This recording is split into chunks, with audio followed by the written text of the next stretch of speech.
Well, this is Old Electronics Fan, and this is a redo of this project. This was a Ryobi charger. It was for the older NiCad batteries, so I considered it obsolete. I have newer chargers, so I really didn't need this one. Actually, I have a second one as well. It's got a nice little transformer in it. I thought it might be a good project for making a simple power supply. Little did I know that I was going to get into a whole lot more than I expected. The idea came about when I was watching somebody else's video, and they were showing how to make a power supply that included a volt ammeter and a voltage regulator with obviously variable potentiometer. These voltage regulators, a lot of them you can set them up for fixed voltage. Some may come that way, I'm not sure. But in any case, my goal was to produce a one that would allow me to adjust the voltage according to my need. And so I followed his information, and well, I made a bunch of mistakes. Lots and lots. But, you know, as frustrating as that is, I learned a whole bunch of stuff. Now, I did have a couple of videos on this project, and I took them down because I was embarrassed by them. Because when I first did this, there's a whole lot of things I didn't know. I should not have made the video. It's my conclusion. So how did I get so far wrong? Well, let's see, I want to go to that one. Alright. This is the LD 1085. It was this part of the circuit for this chip, the LD 1085, that he was showing as part of his video. When I think back on it, I don't recall him ever showing the power supply.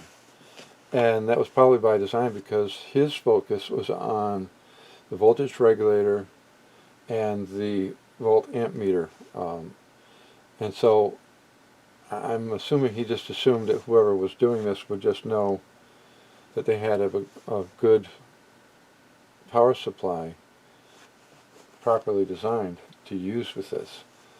I didn't think of it. I wasn't thinking at all, which is pretty bad. And I was rather puzzled as to why this had a small capacitor here. Well, if you read the documentation, and that gets me into the data sheets, which is where this is from. In order to understand more about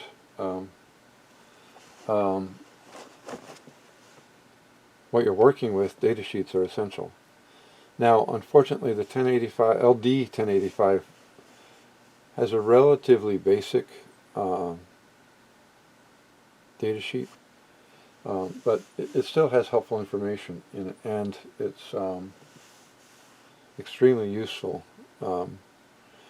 Now, the question may arise, well, why am I using an LD 1085 when I'm not using, say, an LM 1085 or an LM 350? Well, while these regulators, these 3-pin regulators, are similar in design, they are not the same. This one was the guy that was setting this up, and there was a lot of helpful information that he provided. This one, R2, is actually a 10 k ohm potentiometer, and I had already purchased a 10-turn 10 k ohm pot for this project, and so when everything went kind of south and I started looking at other chips, I realized I didn't necessarily want to switch, and there wasn't necessarily a good reason for doing so. Now, so I'm actually kind of feeling very foolish when I admit that I know a whole lot more about power supplies than I applied to this project. I just should have known. But here's the thing: you get locked into something, and you think, "Oh, I know how this all goes." The problem that I was having, and hopefully I keep this in mind going forward. I saw him build this. I saw it working, and when mine wasn't working exactly right, I said, "Well, how come? Why wasn't mine working?"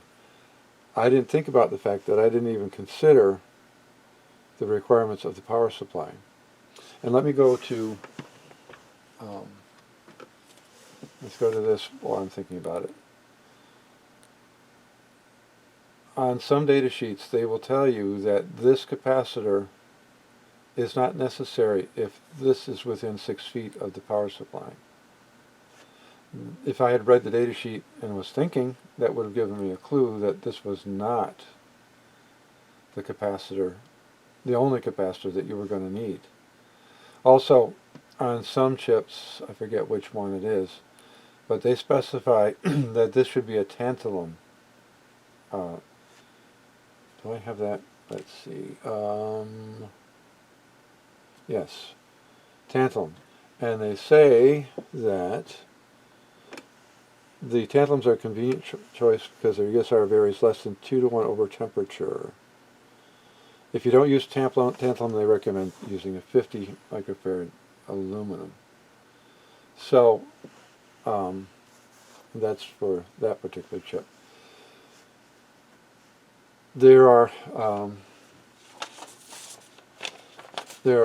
manufacturers have for a lot of these chips have their own in-depth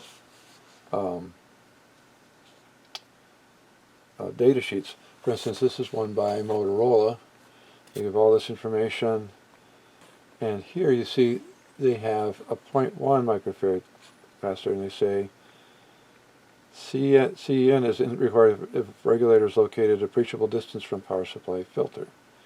And then they tell you this one is not necessarily needed for stability, but it does improve transient response. So there's all kinds of neat information like that that's not included in the basic data sheet that unfortunately is apparently the only data sheet available for the 1085. And if you go into some of these, let's go back here for a minute. Well, this is showing you a basic adjustable regulator, which is what I was building.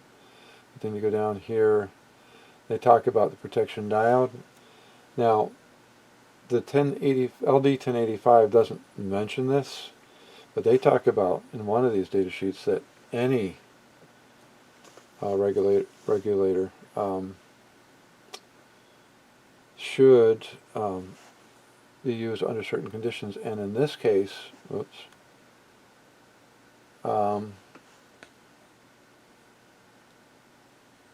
see, the adjustment pin can take a transient signal of 25 volts with respect to output. Okay, so when an output capacitor is connected to a regulator and the input is shorted, the input capacitor will discharge into the output of the regulator. The discharge current depends on the value of the capacitor. I had a 2200 on my output. I'll tell you why that matters. The output voltage of the regulator and rate of decrease. Oh yes. So the discharge current depends on the value of the capacitor, the output voltage of the regulator, and the rate of decrease of Vin.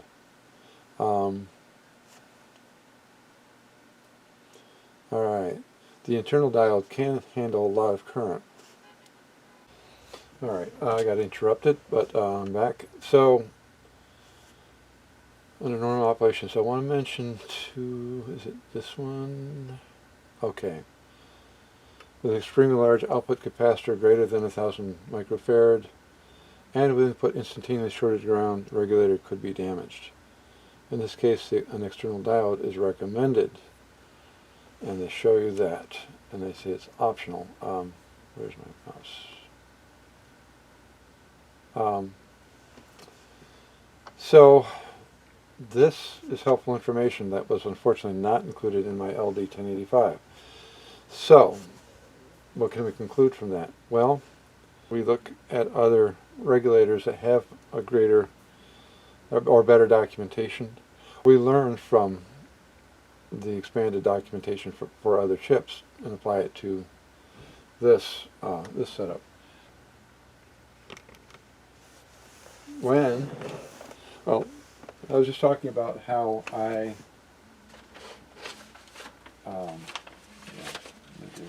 okay, data sheets. Okay, let me show you the schematic that I am using. Sheets that don't look very white anymore.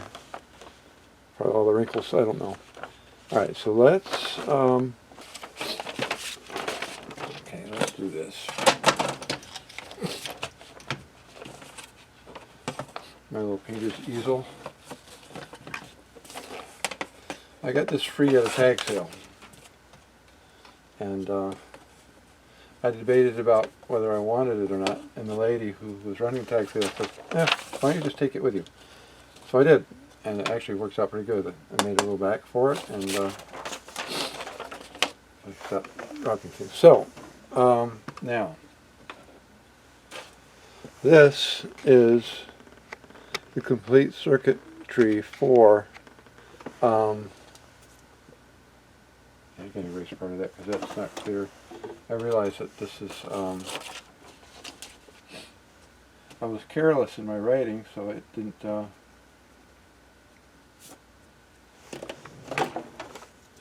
come out very clear.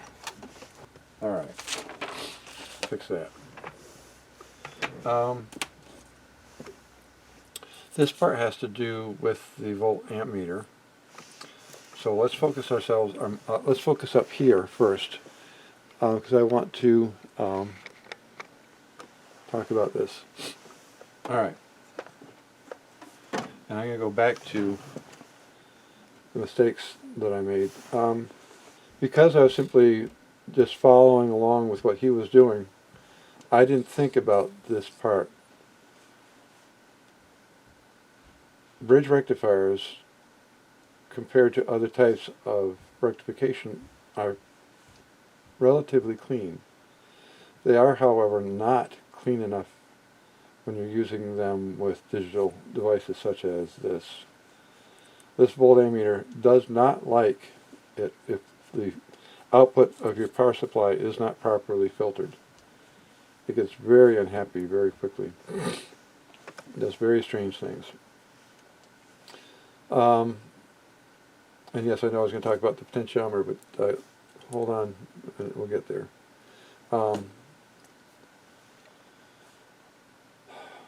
So, in this spot I had a 10 microfarad capacitor. I should have known better. I didn't think. I just said, oh, this is how he did it. I did it that way. Big mistake. Created me lots of headaches, and I finally got a clue. Now, I didn't put the 10 microfarad here because we've got this one and then it's so close. You really don't need this other capacitor. Now, on some of the other regulators, they use small capacitors like 0.1, and a 0.1 capacitor is going to do a different kind of filtering than something like this, higher frequencies. So it may not be a bad idea to put a 0.1 here, or those regulators that include it in their documentation. This one doesn't, the LD 1085 doesn't seem to mention that. I have used this regulator setup before I blew it up. Actually, I had a 470 here, and now I'm upping this. I'll tell you why shortly, but I boosted this one and this one.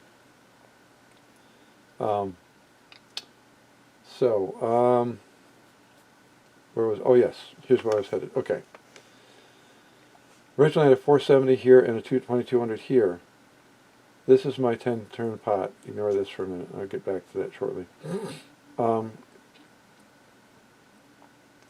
When you turn the pot down so that the voltage decreases, this capacitor is discharging through this 470 ohm resistor, and whatever portion of this pot is remaining, assuming you haven't gotten all the way back to here.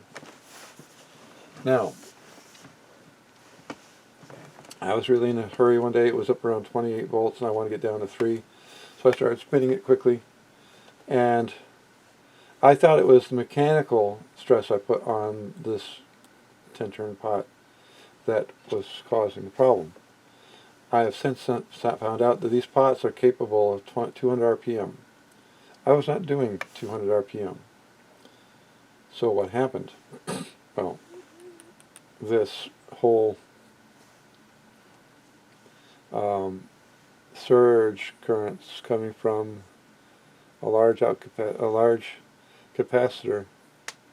It wasn't instantly shorted to ground, but I was turning this potentiometer faster than the capacitor was able to discharge.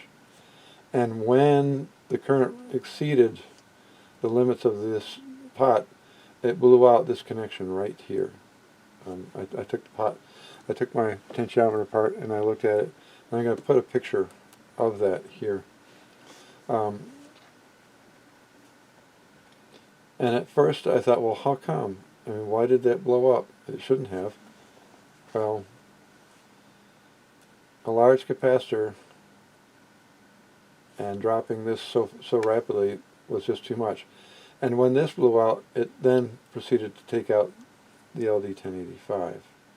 When that happened, I finally got a clue that I needed to explore this a whole lot better and learn a whole lot more before I proceeded any further with this. So, what did I learn? Large capacitors and higher voltages, say 25 or higher, means that, in fact, I think I found this. Okay, yes. Yes, let me show you this. This is what I was trying to find before. When external capacitors are used with any IC regulator, sometimes necessary add protection diodes. And in this one, they actually have two. They've got this one up here, and they've got this one here. Because you have a capacitor down here, and they don't want that discharging through this. So that would discharge through this and up through this. So, reading multiple different data sheets, by reading multiple different data sheets, I learned a lot of different things. And it resulted in me being much more sure of how that I really need to do this. Now, but blowing both the chip and the pot made me stop and think, okay, why am I having so much trouble? And it finally got me to thinking and exploring and learning. And then the last thing, and I'll touch on this later, I think, I had a flat aluminum plate connected to this as my heat sink. Further consideration led me to believe that that was not adequate. It was probably just a matter of time before I overheated it and toasted the chip. But we'll get to that later. So, as I was pondering, well, okay, if this capacitor took out this and this, what do I do to protect it? This was before I put that in.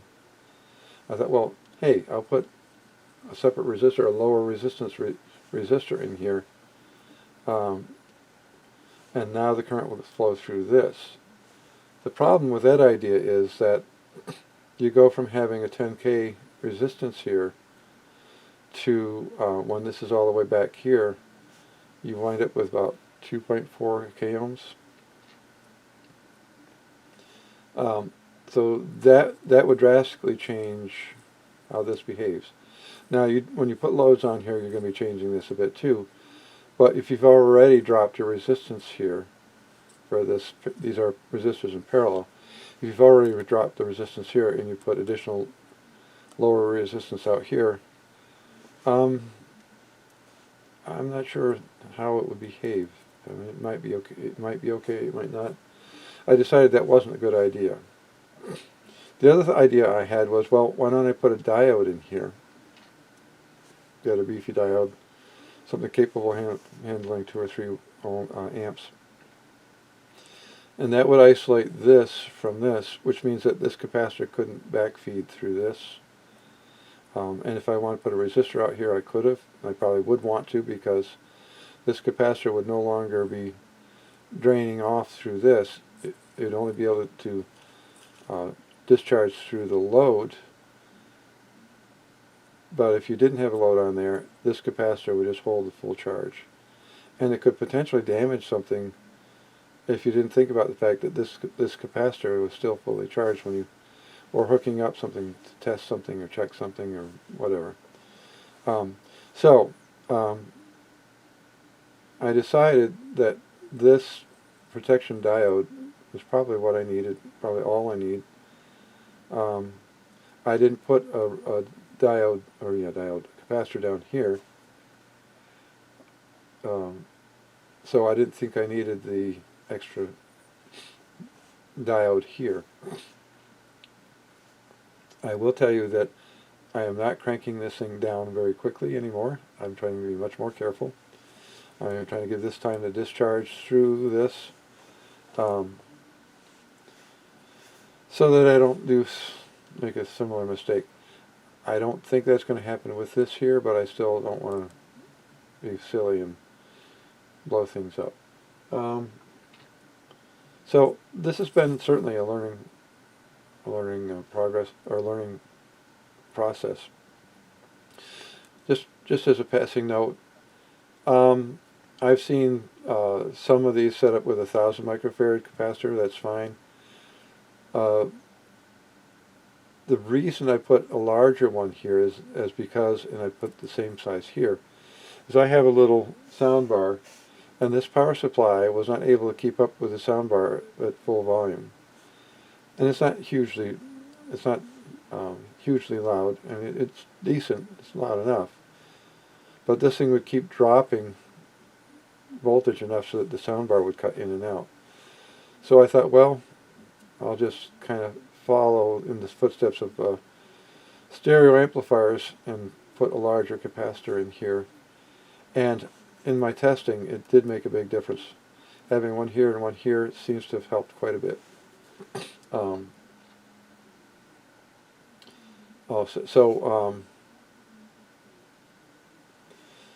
At this point, I'm going to show you a section of video, because this is kind of a redo of the redo. I wasn't happy with what I did in my first attempt at filming a new video.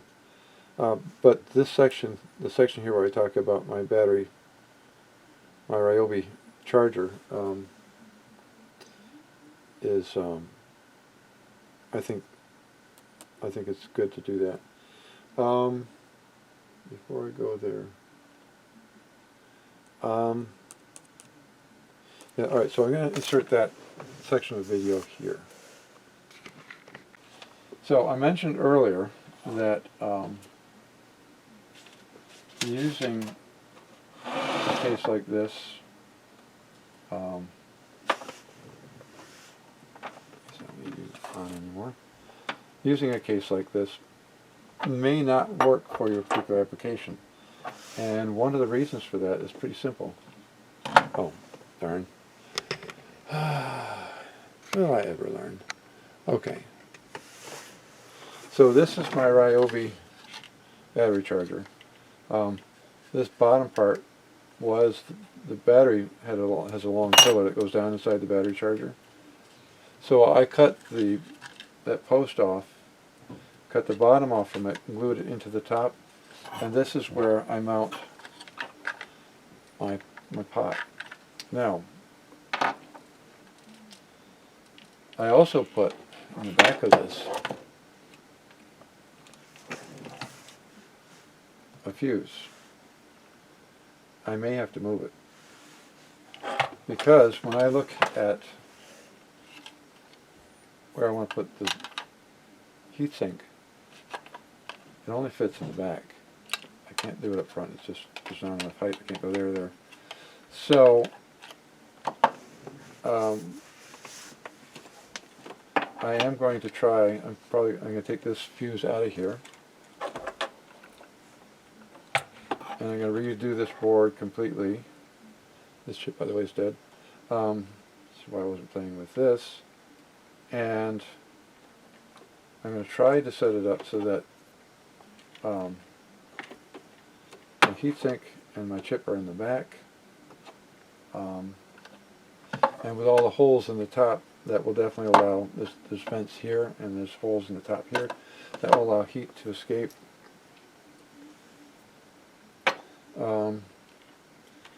Oh, and I mentioned this meter, this meter has the ability to measure temperature. So does my old Radio Shack. So what I would do is I would get this all assembled, because this I ran out of real estate really quickly with this, and there's a way to work around that, but I decided I just wanted to test to make sure that the chip was working, that my pot was working, that the way I've got this wired up was working. I was putting this little diode in there. I want to make sure I had that oriented the correct way. Basically, I was trying to avoid making mistakes, which I seem to be very good at doing.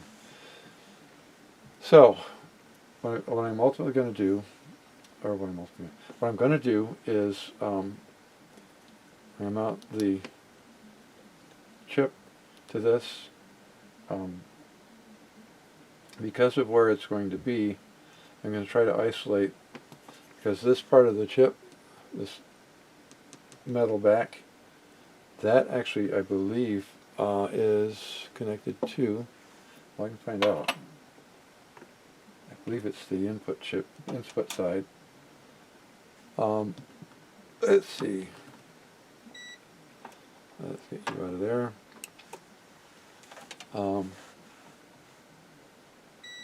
Yeah. So the metal tab on this is connected to, oh, it's the output side. Okay. Yeah, okay, yes, that's right. So your output pin is connected to this, and if you short this to ground, your chip goes away instantly. So I'm going to try not to do that. So I'm going to everything that I'm doing now, I'm trying to make sure I think things through and I don't make stupid mistakes. So this bridge rectifier was just stuck there temporarily, so I could use this to test with. I do have one on here that I was using. But, like I said, this has to be all rewired, and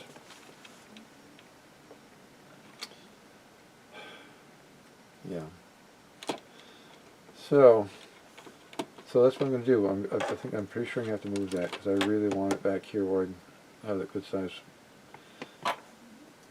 I have found enough ways to wreck my regulator chips. I'm trying to avoid that. So I'm definitely going to be checking this, checking temperature, using the fingertip test. Although if I push it hard enough, this thing will get hot enough to burn me. So I forget what the temperature, what they can go up to, 250 degrees, something insane. I don't really want to push it that far, and I really don't know if this is enough. I mean, it's a decent heatsink, but I don't know if it's enough. That's one of the reasons why I'm thinking I probably want to just keep this for low current use. If I ultimately wanted to use this for something better, or something more, I would have to get something different to mount it in. Get a metal box, isolate the chip from the heatsink, maybe bolt the heatsink to the metal case and use the metal case as part of the heatsink to improve. I've got all kinds of heat sinks floating around, but I mean some of them not so great.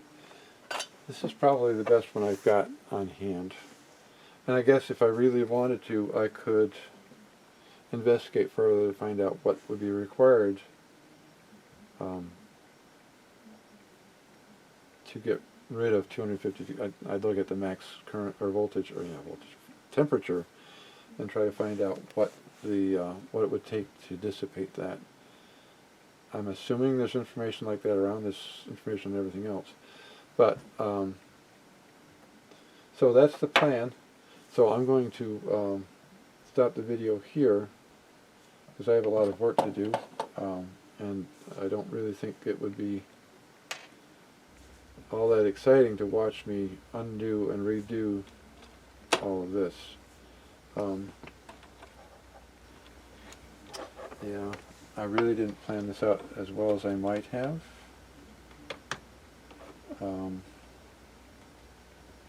But we'll have to see what I come up with.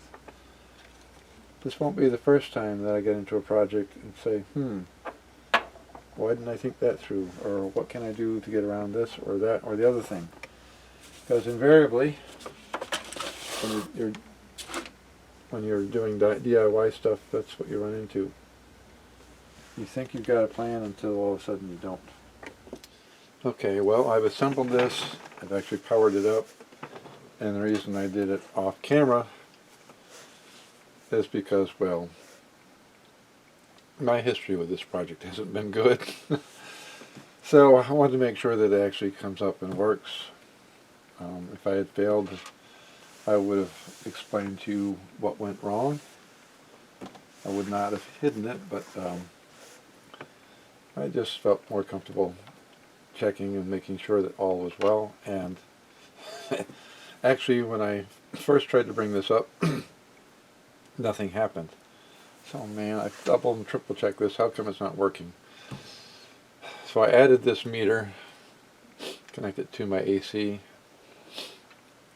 But while I was doing that, I happened to look over at my outlet that this should have been plugged into, and there was nothing plugged into it.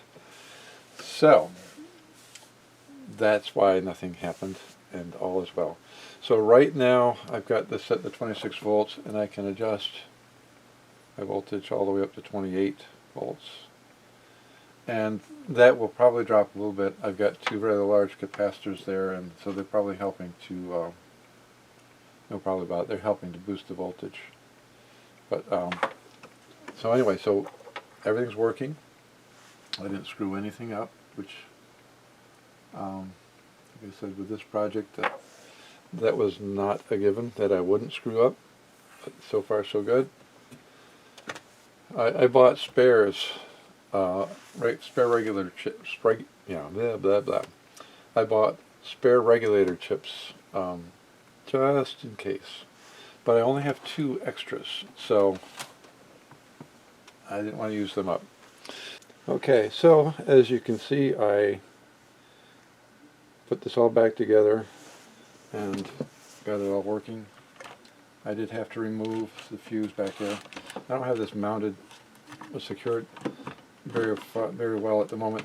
I do have a screw mounting holding this bracket, this heatsink to this little circuit board, because it wouldn't take too much movement to probably break a lead or something. Well, don't want to do that. Not sure how I'm going to mount this exactly. And there's a couple of things I could do. I could use my silicone just to get it to stay put or something. Still haven't figured out what I'm going to do about the fuse that I did remove from there. Oh, before I forget though, I remember I was mentioning about this. Well, I was curious about what kind of current that potentiometer can handle. It's not a lot. Let's go back to my computer for a minute. Focus, please. All right. This is actually a very handy tool. Electronics assistant. I don't know where I found it, but I'm sure you can do an internet search and find it. There's two of these. There's this one and another portable electronics assistant. So I used that to calculate what the milliamps was. Well, I used this figure and this figure to calculate this. I had to go a little bit roundabout. I think I had to come up with amps. I forget how I did it, but ultimately this lines up very well with the information in the data sheet for the potentiometer. The potentiometer can handle 2 watts, 4.4 milliamps. I guess it's not entirely surprising that this poor thing went belly up when it got surged. See, it says bad, so I don't try to use it on something. I was rather depressed, discouraged when I terminated my potentiometer, but live and learn. So anyway, so just so you know, they are not high current pots. You have to be very careful of those. And even with a 470 ohm resistor in series with this, you still have to be careful. And I think I figured out what kind of current may have been traveling through this, with 25 volts traveling back through the 470 ohm resistor. Yeah, and it was too much. Unfortunately, once the variable resistor went away, the chip went away too, because it was just too much. So anyway, where am I headed? Oh yes. So this, let's zoom out a little bit. And okay. So this, come on. Give myself a little bit of cord. So this is now working. And what I want to do is I want to get stuff ready, actually. Yeah. Oh, there you go. Okay, good. Put that there for now. So I have a mess over here. Big mess.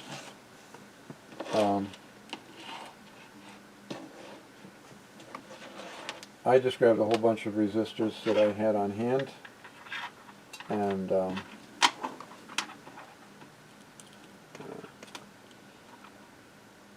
tried to see if I could load this down enough that I could get a fairly good current draw out of this.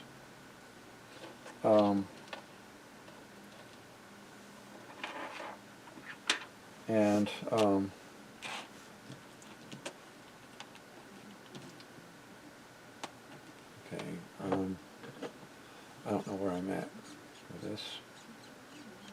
Okay, it's all the way down. Alright, so I've got all these resistors in parallel, and as part of the mix I had what did I have? Well, I've got 100 ohm, I've got 200 ohm, 300 ohm resistors all mixed together in parallel. And probably, what's the resistance? Just out of curiosity. And you can't see that here.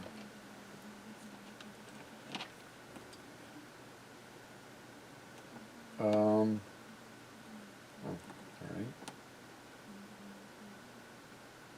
38 ohms.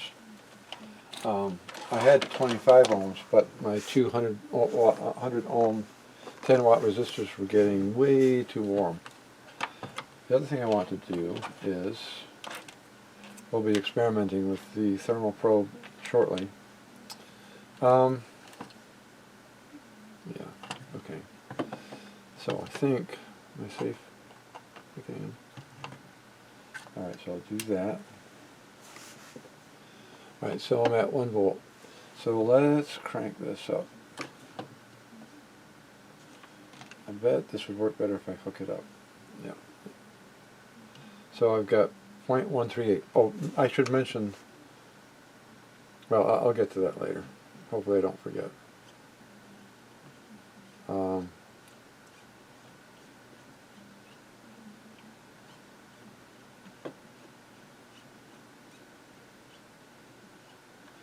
Now this maxes out just under 25 volts with this load on it. It's 0.62, so slightly over half an amp.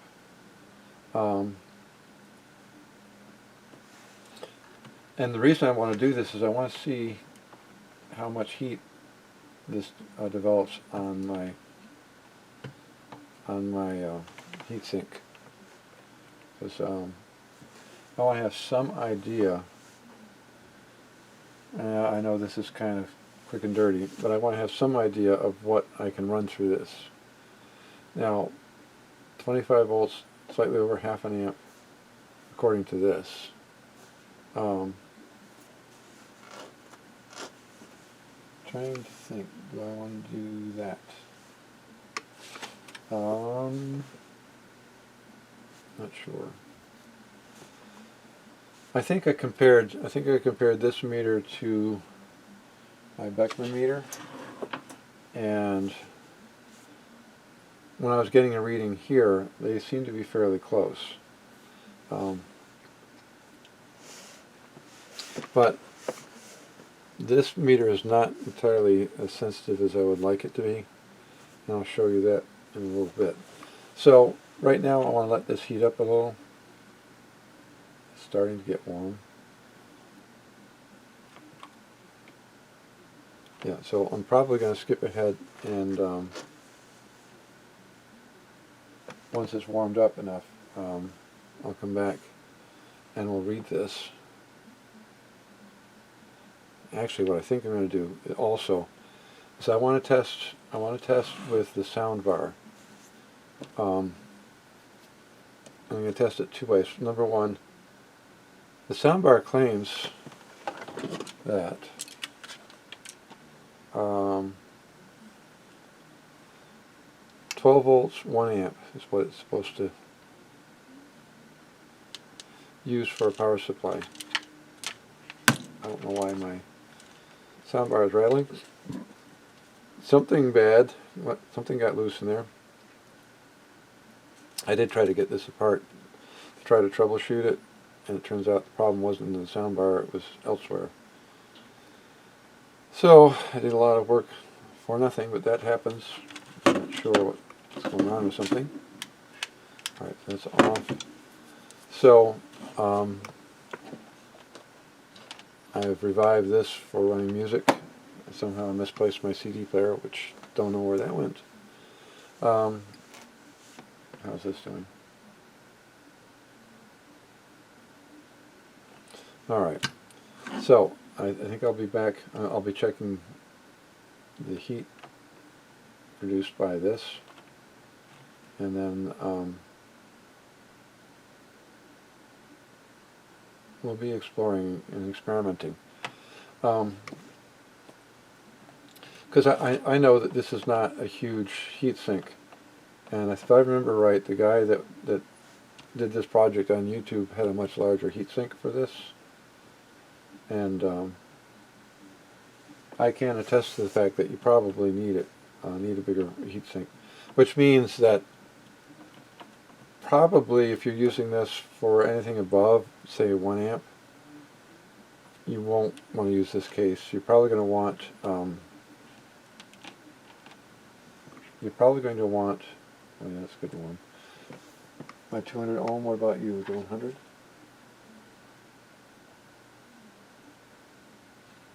That's one. Oh, it's, okay, never mind. You're probably going to want a better heat sink for this. But for what I want to use this for, because I now have power supplies that I can use for the higher current stuff. So this doesn't have to be high current, but I'm just kind of curious to see what will happen if I do push this a little bit. Like I said, this is 0.6 amps, and this is not really heating up all that badly. I'm kind of surprised. And these are resistive loads, so they're pretty static. You know, they are static. They aren't really. It's not like an audio device where it's constantly pulling current higher than what it shows on here, and you'll see that shortly. I think. All right, I'll be back. All right, well, it looks like it's stabilized, and these resistors are getting nice and warm, but this, on the other hand, is not really. It's kind of. I switched to the probe. I like the probe on my Radio Shack better.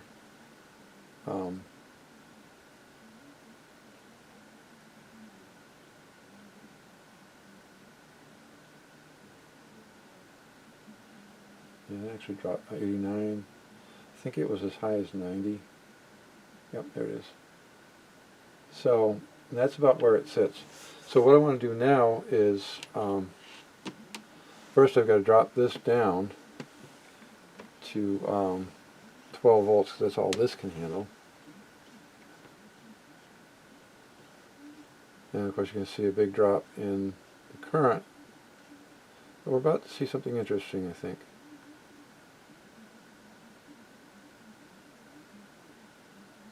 Volts. Alright, there we are, 12 volts, 0.28. So now we're going to hook up the ground for this. And now I'm going to turn this on. Yep, the light is on, so that has power. Now I'm not playing any music yet, but I want to see what happens. Now the current supposedly has dropped. But let's see what this is doing. Yeah, okay. You see what I'm seeing?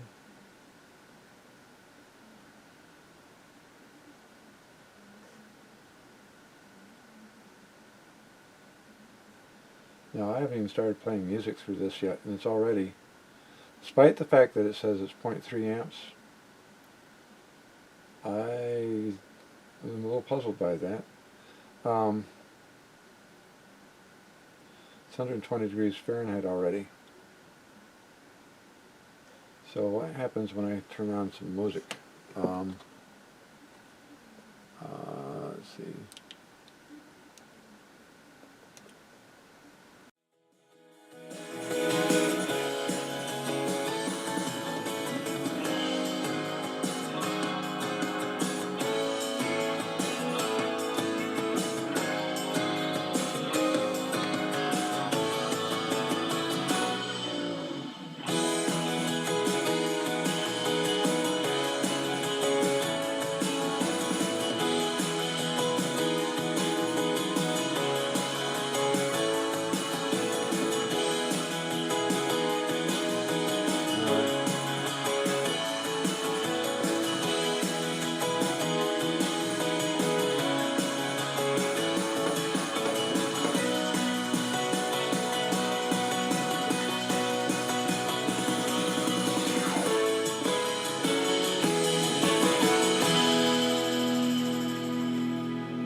Well, it got up to 135, and I must confess I have played with this, and I actually got it up to 150. I'm surprised that it's not. Okay, so what I want to do now, though, is disconnect all this stuff. I want to find out If this meter will tell me, I want to know is how much current is actually being drawn by this. If in fact I can't trust that one. But let's find out.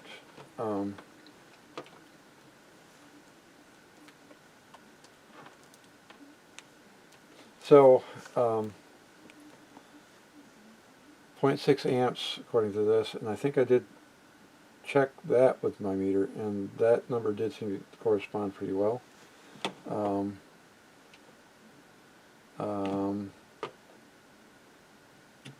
And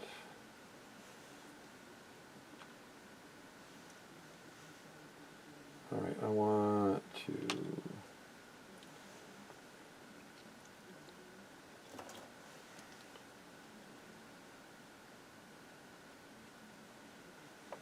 let's turn you off. I don't do bad things. I'm just curious because I don't quite understand why 0.6 amps doesn't make that run as hot. I don't quite understand why 0.6 amps doesn't force us to run hot the way 0.34 amps does. I'm sure there's a reason, and I just can't think of what that reason is. Alright, well, I hooked up this meter, and I'm actually going to, well, this doesn't need to be, but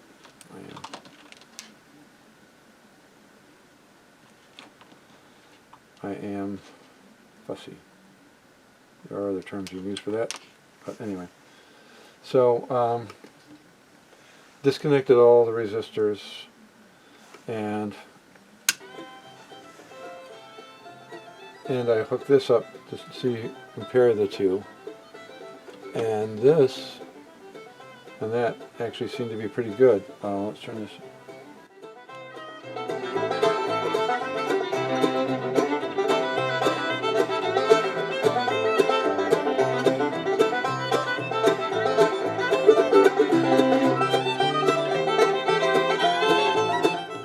My meter seems to dance around more than this one does, so this might be a little bit more sensitive, but it's pretty close. And let's check my temperature probe. Well, I don't care.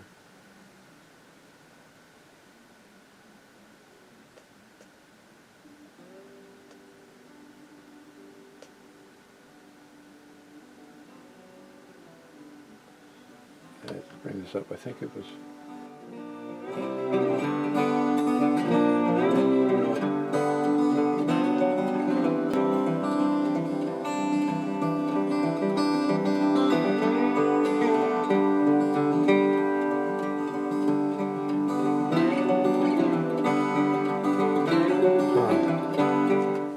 Well, that's interesting.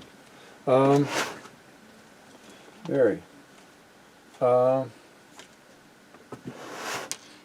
This thing all by itself, running at theoretically much lower current, heats this thing up better than, come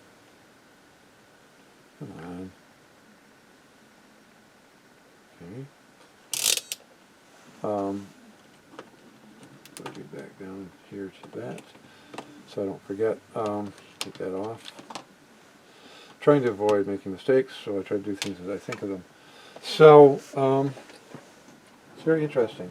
I know that this load is different than just straight resistance, but you would have thought, oh, okay, actually, there is a reason. Okay, how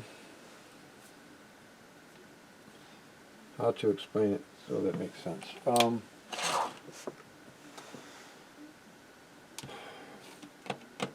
When you have this at max voltage, the difference between the AC voltage being supplied to this and the voltage you're pulling out of it is small. I think when I was playing with this before and I was pushing it hard, instead of getting 25 volts out of the transformer, I was getting 21, and this was producing 25 volts, which means that the difference between voltage supplied and voltage output was 4 volts. It wasn't a lot. When you drop the voltage, your output voltage, with your pot, now this chip has to get rid of a lot more current internally, because now the difference between the AC voltage being supplied to this and the voltage you're taking out of here is quite a bit greater. So if you drop this down to, say, 3 volts and you're supplying 21 volts, that's almost 20 volts difference between what this is supplying and what it is being supplied. Well, that difference has to go somewhere. The regulator is getting rid of a lot of that in the form of heat. In fact, I wonder if, let's see, let's drop this down to, I'm curious. But I'm aware of the fact that when you are dropping, by the way, well, it's actually lower than this LDO regulator supposedly drops about 1.3 volts across, which means that you can't get much lower than this. I'm surprised it went as low as it did. So let's just move it up to 3 volts, just for fun. I've also read somewhere, and I wish I could remember exactly what they were saying, but when you get the voltage down really low, the regulation on this chip is not great.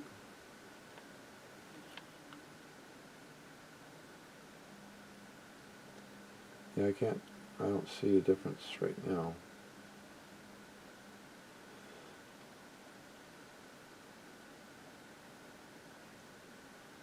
Yeah, it's not that hot right at the moment. But I can see why, pulling a fair amount of current out with all the resistors and this at 12 volts,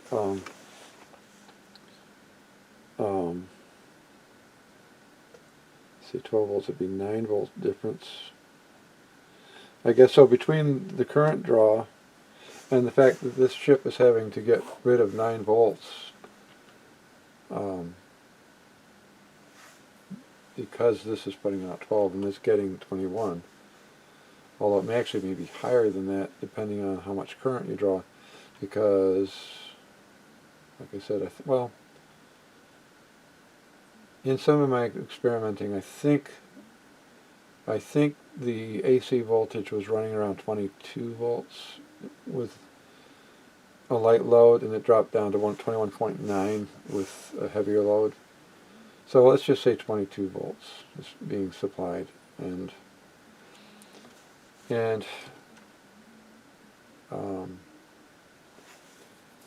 so at 22, and you've got this set to 12, so you're talking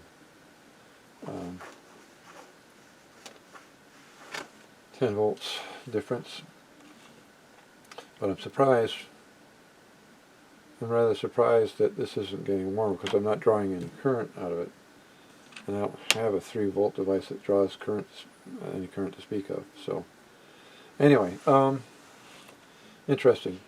So kind of depends on the load, I guess, and what voltage at which that load is drawing current. Because like I said, 0.4 amps, which this meter confirmed. Well, no, actually what was it? 0.1, let's say 0.1. 0.1 amps, tenth of an amp, at 12 volts. And this thing was getting nice and toasty. I could see where if you were drawing 2 or 3 amps out of this, where you would definitely need a much larger heat sink.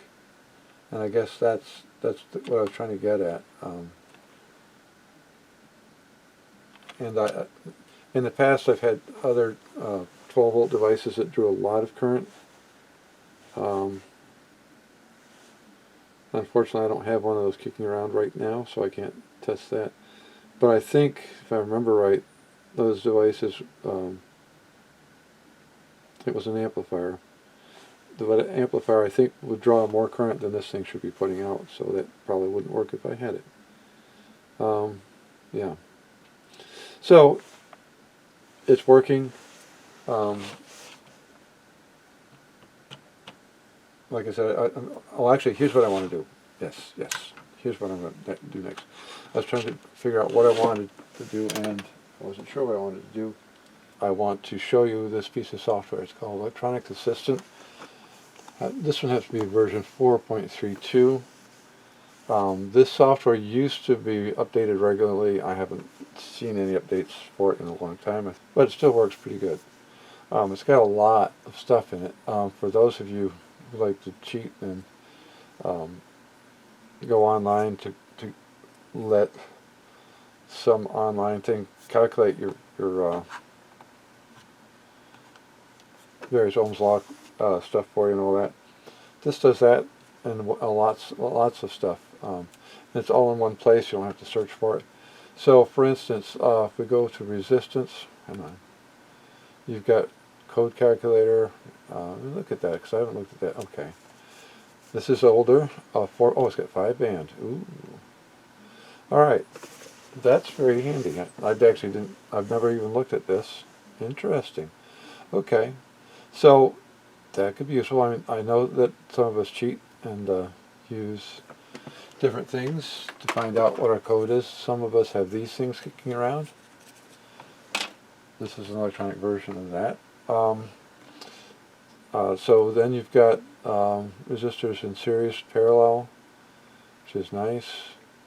And you calculate your numbers. And this one's nice because you do multiple resistors in series. So add the total, and go to, and you just keep adding them up, and then it tells you what the parallel equivalence is, and preferred value. So that's pretty neat. Let's close that. You've got capacitance, code calculator. Oh, convert code to value, value to code, enter value. Let's do picofarads, 3-digit value code 301.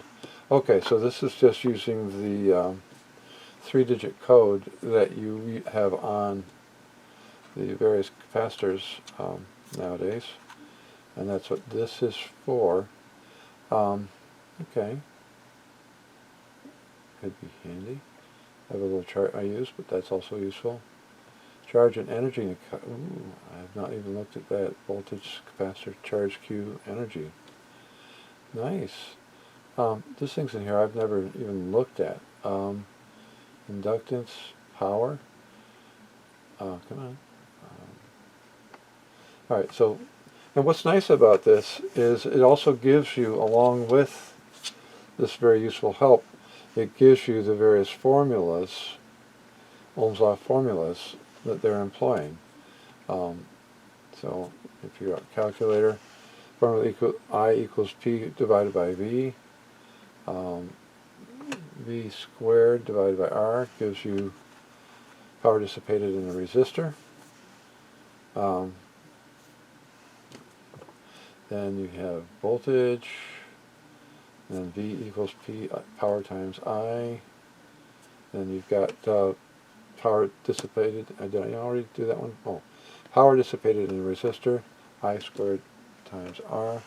So it gives you the formulas for a lot of the things that you're working with, which is nice. The one though that I've been using a bit lately is this one, and they've got two options here, from LED type, and down here is the LED type, and they've got a bunch of different LED types.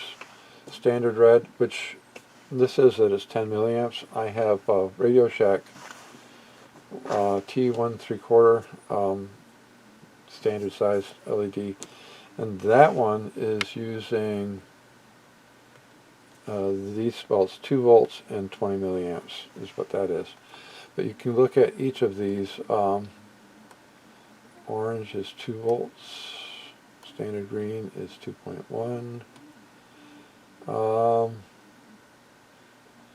low current red. Now, I use stuff like this, and I use my newly repaired power supply to verify the things I can verify. For instance, I've got a lot of LEDs that are poles that I've taken out of things, and I don't know anything about them. Sometimes I just get circuit boards that have LEDs on them, and I don't have any way of powering them up, so I can't even see what the voltages were originally. I suppose I could look at the circuit and see what the series resistor was, but since I don't ever think of that, I just yank them out, and that's something I will think about looking at in the future. If I'm pulling something out of a circuit board, I may look for the series resistor and pull that out as well and link the two together. But so, for instance, low current red, that's only 2 milliamps that that's supposed to get. Typically, let me put it this way, most commonly LEDs run around 10 milliamps, or I'm sorry, 20 milliamps. But as you see in this chart, this one says that standard reds are 10 milliamps. And most of you will probably know that if you go and overpower an LED, they don't tolerate too much of that. So if you start feeding this one 20 milliamps when it should be 2, it's probably going to be goodbye. I have toasted a number of LEDs because I wasn't careful enough with my initial power. And I've learned that you're probably safer if you start out at that voltage, because that's one of the reasons, that's one of the ways that I will use this little power supply, is it allows me to creep up on the voltages I'm applying to some unknown quantity of, say, LED or little electric motor or something. So in this case, a low power red, probably by the time, well, let's see, number of LEDs in series, resistor, supply voltage. Alright, so let's say I've got a 9 volt power supply. So I put in my 9 volts. It tells me that for me to safely use this low current red LED, this is what I should use for a resistor. So it's calculated out as 3.65, but it says preferred value is 3.6 k ohms.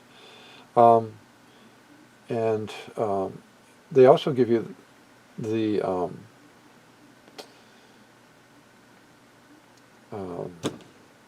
can't think. They tell you what you're supposed to use if you want to calculate this manually. It gives you the formula for that. So R equals Vs minus V forward.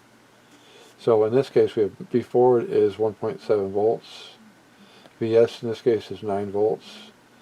And then times the current, which is 2 milliamps, and you should come out with the same thing.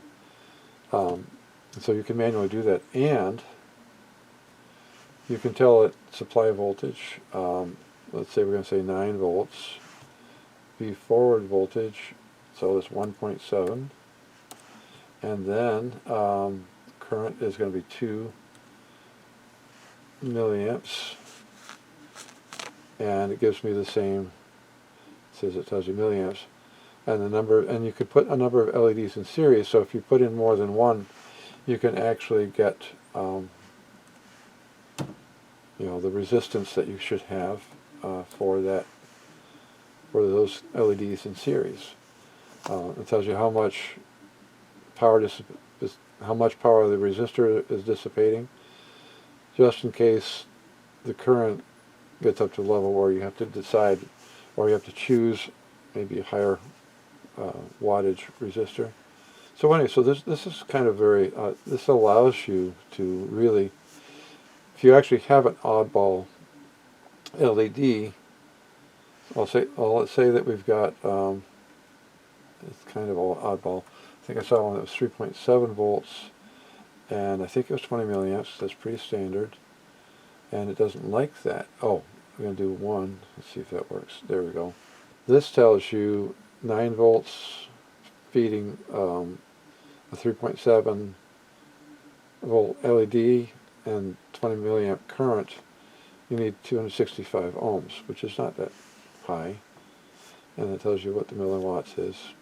So, the other nice thing is, if you forget, and I had forgotten, I did figure it out finally on my own, but I saw they have this nice little diagram that tells you that the side with the small triangle part is the positive side, and the larger piece is the negative side. So it's a very handy little tool. I used it recently when I was coming up with a diode. Let me see, diodes. Yeah. I wanted an LED for a little power on light for a little amplifier that I decided to put a power switch on, and I want to know when it was. I want to know how it was. I wanted to know when it was on and when it was off, so I wouldn't just leave it on. A bad habit of mine. Okay, now I've got two diodes. If you look at them from the side, you can see the guts, but you can see this epoxy is a lot clearer, and if you look down the front, you can see that it's clear all the way down to the light, the LED part.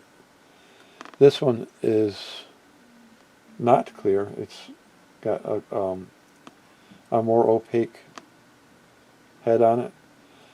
So if you're picking out an LED, having a handy, quick little power supply that you can apply to one of these, you can see, okay, I don't like this one, I do like this one, whatever. So there's a lot of ways that I use that, and it's a quick way to check to see if an LED is working. I have a blue LED that I tried running with this, with my little power supply here, and it drew a fair amount of current, but it didn't light. I'm also curious about something since I didn't check this. Let's see, I want...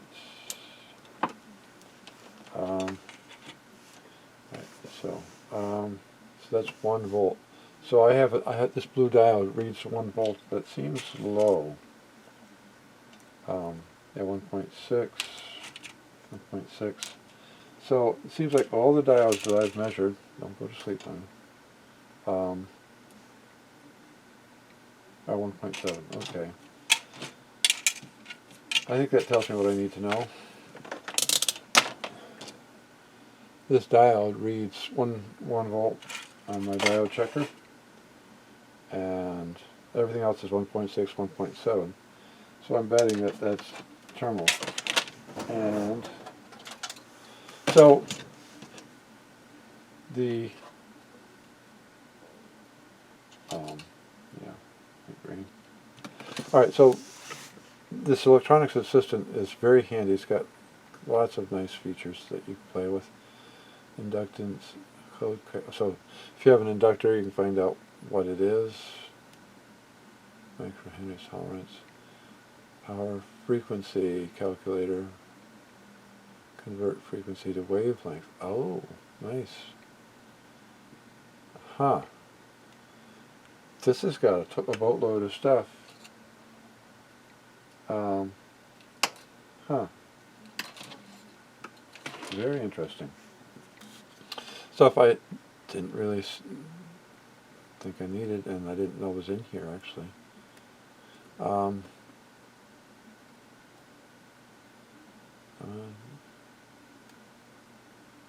click help for more information. Huh. This thing is just a boatload of information. It's really nice. So it also has online resources. Okay, let's see if that site's even there anymore. Yeah, it is. Electronics 2000.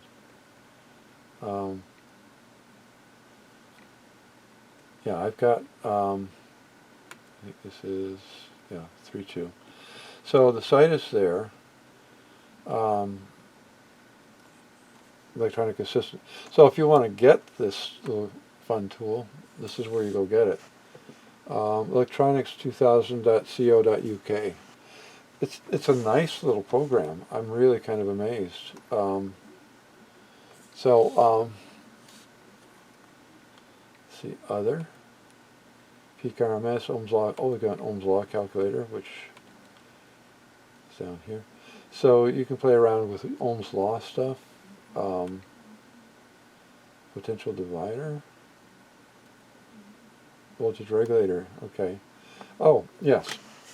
Forgot about this one. If you're playing with regulators, this is where you find out this hasn't been updated in a while.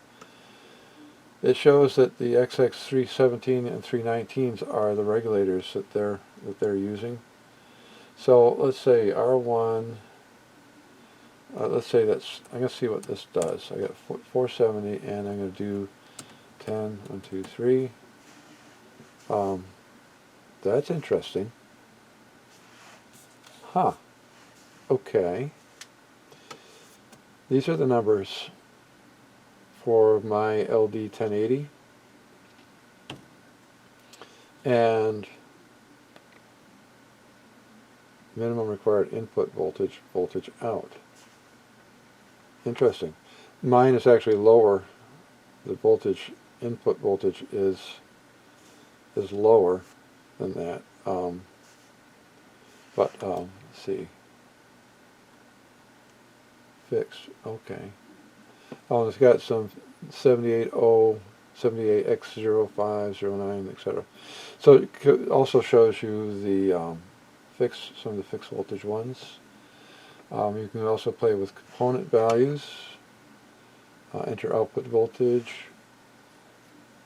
Select regular type. Minimum current. There's just a boatload of information in this little thing. I am just amazed at what I didn't know this thing had in it.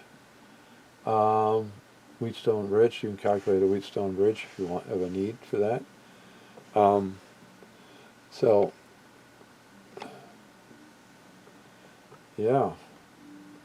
In showing this to you, I'm finding all kinds of toys in here I didn't know was here. Like I said, the online resources has a link to their website. What's technical data? Oh, wow. I am so glad I started poking around with this. There's a ton of information here.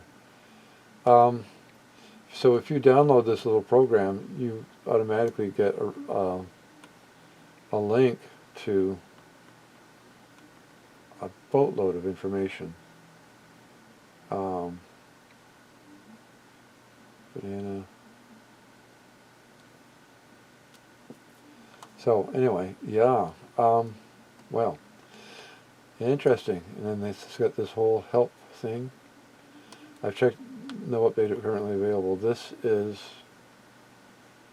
It's no longer being updated as far as I know. I haven't seen any. And the other toy, which I can't remember if I put it in my video already or not, is this one, I think. No, not you. The other one. Yes, I do want to close you. Go away. All right. I set this up as a shortcut because it wasn't behaving well. I had the icon kept changing on me. No, it actually still does. So this one gives you how wide the, and it gives you information on traces for the, if you're trying to meet certain thermal minimums for the traces on your circuit board. This will allow you to calculate that. You've got the voltage divider, and you've got Ohm's law, and so you can change, you can arrange this depending on what you want to play with. So both of these are probably, I'm thinking, are available from the same site. And this is 3.0.0. Anyway, so how am I going to use this? I've already used it for figuring out an LED that I wanted to use. I think I mentioned that. For me, it's just a convenient, simple, and easy to use low current power supply. I don't know how much I'm going to use it, but for things that are below an amp of current that draw below an amp of current, that's probably going to be the first. That's probably going to be the first power supply I go to. And I've got other power supplies. I've got two others, in fact, both of them 6 amps, 30 volts on one and 32 on the other. But if I'm playing around with stuff that's, because I'm fully expecting that I'm probably going to be doing more of that. I bought one breadboard and could probably buy some better quality ones. But I'll probably be experimenting more with solid state stuff and just playing around, and it's going to be very handy to have a quick and easy to use little power supply. And actually this, based on what little I've used it, is more stable than this one. This one, you're adjusting the voltage, the course adjustment, it drifts higher up and down than for the amount of turning I do than I really like. This one's actually better. So I'll probably find myself using this, like I said, for low current stuff, for testing, for experimenting, whatnot. This started out just to be a fun little project to do, and a way to reuse an old battery charger.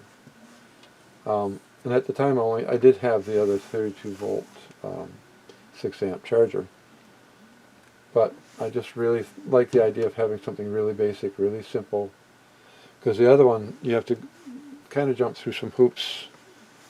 You got to punch a lot of buttons and to get where you want to go, and I have learned some things about that one that might make it a little bit easier, but this one is just turn it on and rotate the knob and you got what you want. And it tells you some basic information, although it'd be nice if this ammeter was a bit more sensitive than it is. When I was trying to read the current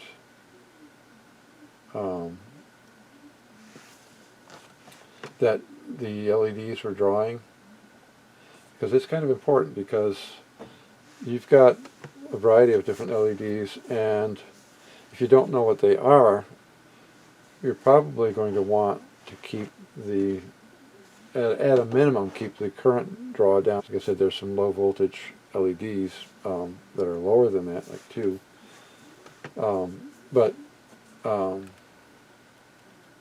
So that's one drawback to this. This couldn't read the current from the LEDs. I had to hook up my meter in series, and it was telling me what I wanted to know. It's not a big deal. It's just I wish this one could do it all. So, I'm going to just throw this in. I think I mentioned before that I had a fuse holder in the back, and I didn't know quite what I was going to do. Well, I have fuses with pigtails on them. So I just stuck this 2 amp fuse in here. I'm not planning on using this above that. Not planning on using it above 1 actually, but I figured a 2 amp fuse would give me a little bit of wiggle room if I screw up. Yeah, it's soldered in, but the amount of time it would take me to replace it's not a big deal. And I don't have to drill more holes in the box and try to make things fit and all that good stuff. So, so that worked. So I guess bottom line is this a good project to build? I think it is. I invested way more time in this than I ever expected I was going to. A lot of that was because I kept making stupid mistakes because I wasn't careful enough. I learned how much more careful you need to be when you're playing with stuff like this, especially when the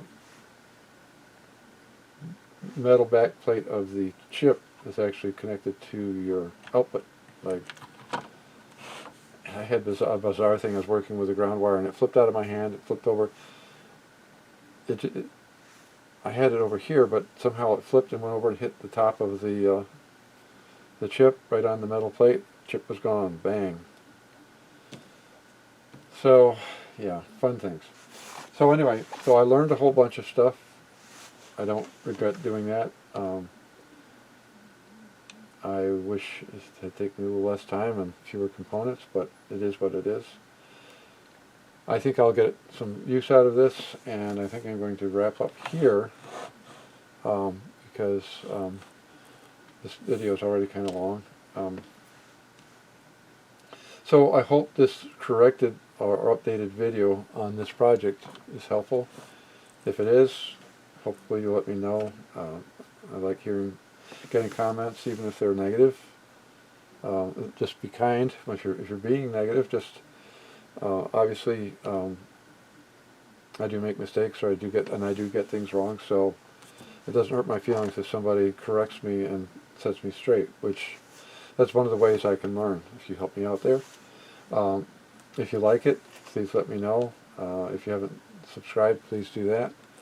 And I'm going to finish putting this together. All I got to do now is just put screws in it. I'm still not sure. I haven't figured out how I'm going to secure that little circuit board. Alright, well, thanks for watching to this point. If you have, I appreciate it.